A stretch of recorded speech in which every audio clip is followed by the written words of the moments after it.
बच्चों, कैसे हैं आप सभी? मुझे आशा है आप सभी अच्छी और प्रसन्न होंगे। चलिए आज हम पढ़ते हैं पाठ 10।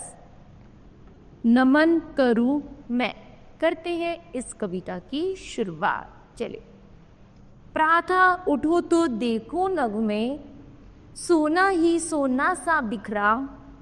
सांझ सितारे सज जाते हैं, बन जाती सुंदर सा सपना। अर्थात यहाँ पर कवि कह रहा है बच्चों, जैसे कि नभ में जब मैं सुबह उठती हूँ तो ऐसा लगता है जैसे नभ में बहुत सारे सितारे छाए हुए हैं और ऐसा लग रहा है जैसे सोना ही सोना बिखरा पड़ा है। उन्हें देखकर इतना अच्छा लगता है जैसे कि एक नई प्रभात की शुरुआत हो गई है और अब हमें अपने जीवन को भी उसी तरह ही चमकाना है। इसलिए हमें प्रातः जल्दी उठना चाहिए। आगे है, अद्भुत ऐसे दृश्य निराले, हाथ है किसके रचने वाले।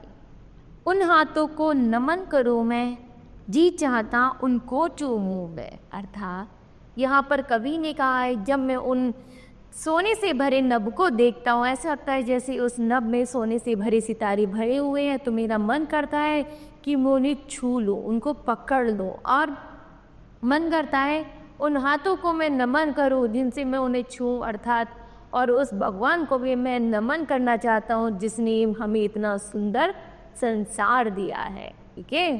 आगे है, कोई विधाता कहता उसको, कोई जग की माता उसको।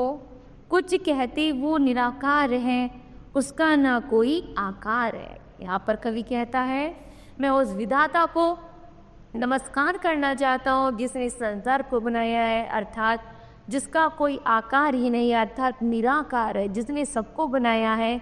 मैं उस विधाता को नमन करना चाहता हूँ। जो भी हो बस चमत्कार है, उसकी महिमा बड़ी अपार है।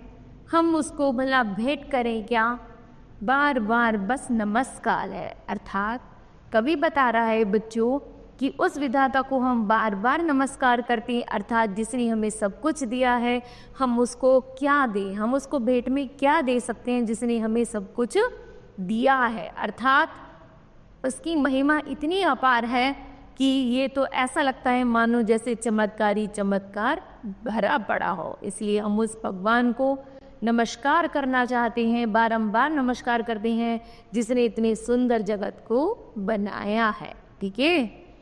तो बच्चों यह कविता समाप्त होती है। तो बताइए आपने इस कविता से क्या सीखा? तो हमने सीखा कि हमें भगवान को हमेशा धन्यवाद देना चाहिए जो भी उन्होंने हमें दी है। ठीक है। तो मेरी आशा है कि आप सभी को यह कविता अवश्य समझ आई होगी। धन्यवाद।